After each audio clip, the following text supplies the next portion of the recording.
everyone, I'm Bonnie from Really Reasonable Ribbon and Make Time to Craft. Today I'm back with my Bow It All version 2.0 and I'm going to teach you how to make some fun and easy bows to top your glass Christmas decorations. These are some samples I've made using the November and December Ribbon Club assortments from Really Reasonable Ribbon. These monthly color or holiday themed assortments are a great way to build your ribbon stash. We're going to be offering the November assortment to new members through the end of December if you're interested. Today I'm going to show you two options for adding the bows to these glass ornaments. On one option, the bow will sit directly in front of the little wire loop and you really won't even see the loop. And for the second one, the bow will sit above the wire loop that comes out of the top of the ornament. So for today, I have the pegs set in the middle row of holes at 4 inches and 5.5 inches. And on the back helping hands row, I have them set at the two widest options. If you're wondering what this is in the front, I just have a piece of wood there so it kind of tips the board up so it's easier for you to see. I have some silver metallic string that we're going to use for the tie of the ornament, and I'm gonna use my helping hand clips and to hold that in the back while we're tying the bow so that we can incorporate it into the knot. So I just have that about midway for this bow in the back. I have the blue checkerboard from the December Ribbon Club assortment, and it's about 18 inches long. I'm going to start with the ribbon behind both pegs, and I'm going to create this bow the same way that I would if I had a printed ribbon. So whether you have a double-faced plain ribbon or printed, you can follow along and you'll come out fine either way. So start with the ribbon behind the pegs, and we're just going to wrap around the outside of the pegs until we have 2 loops on each side. I'm going to take the piece in my left hand and I'm going to fold the edges into the middle to create a more narrow center for the bow, crossing over in the back, coming down through the middle, out the back. I'm going to switch hands to create my locking C knot. With my left hand, I'm going to make a loop. The piece in my right hand is going to go over through the loop and out the right side. Whoops. Made that look awkward. And I am going to just very lightly tighten the knot. When you're creating this type of bow, rather than figure eighting, one loop always wants to come up and cover the other. So if you've watched my other previous videos, you'll know this is where my toothpick trick comes in. So I've only tightened it lightly, so I have some room to work here. I'm going to pull the loops apart and insert a toothpick on each side, which is going to force the loops to cooperate and each to pleat evenly rather than one loop gobbling up the other.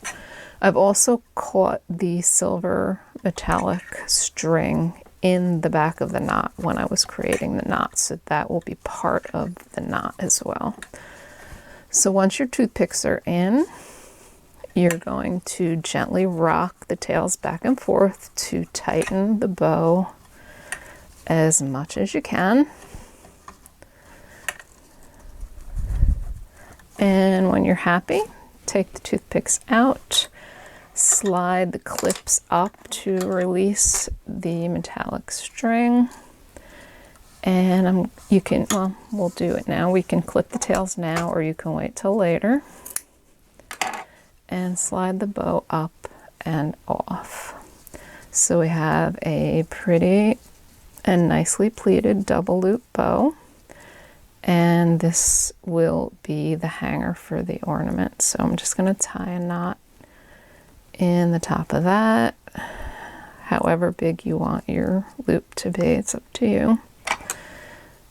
Trim the ends, and we have the bow ready to go to attach to the ornament. And the way I do this is I feed the metallic string through the metal loop at the top, and then I'm going to come back through the center of the metallic string and back through the metal loop again, and then just slide it up and tighten it. And then the bow kind of seats itself right in front of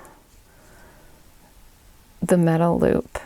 And at this point, I would suggest adding just a little dot of glue there just to hold everything where you have it. And there's options if you want to. On this one, I just glued on a little mulberry flower, you know, a pearl, whatever you want to add, if you want to add a little extra zing to the center of the bow. So that is the first option. For the second one, we're going to create the bow and have it so that it sits right above that loop rather than in front of it.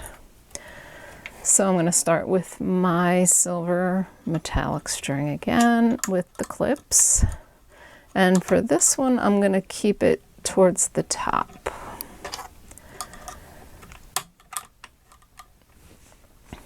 And we're going to take the top clip out of the ornament, and I'm going to take the little metal clip out of this as well, so that I just have this piece. Now for most of my bows that you'll see, when I pull them off, they're upside down and I turn them over to get them right side up. This one we are going to create the opposite. It will be right side up when we're looking at it.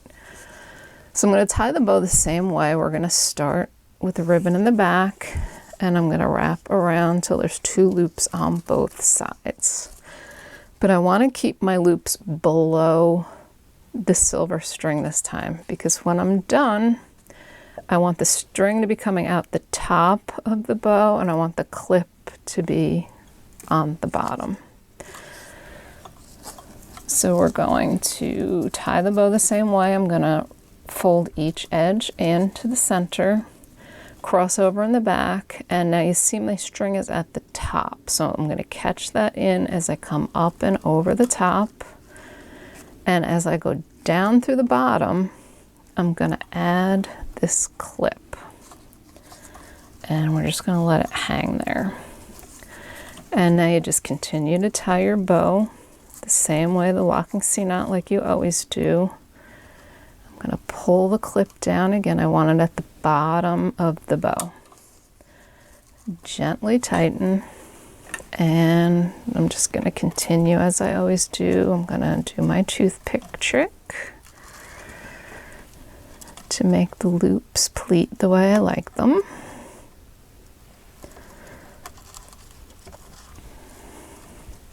This delicate stitch satin is a very easy ribbon to work with, so if you struggle at all, I suggest that you get some delicate stitch satin to work with until you perfect the bow that you're trying to do, and then, you know, then you'll be able to use any kind of ribbon. But if you're feeling frustrated, get some delicate stitch satin. It ties wonderfully. Okay, so I have my toothpicks in. Everybody's pleating the way they should. My little clip is at the bottom where I want it. I think you can see that. The metallic string is towards the top. Tighten it a little more. And now, being that I'm tying this right side up, I want to kind of train my tails to go down a little bit. Or if you want them to go out to the side, just pull straight out to the sides, whichever way you want it to be. So you can take out your toothpicks, slide your clips up to release the string, and slide your bow up and out.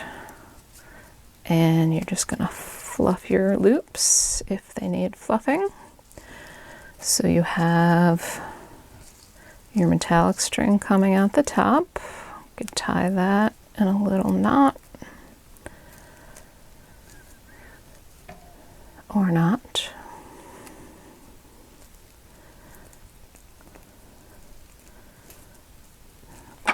Clip that. Clip your tails.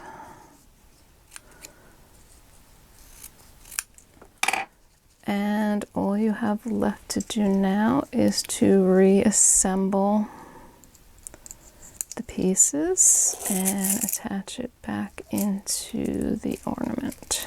Whoops.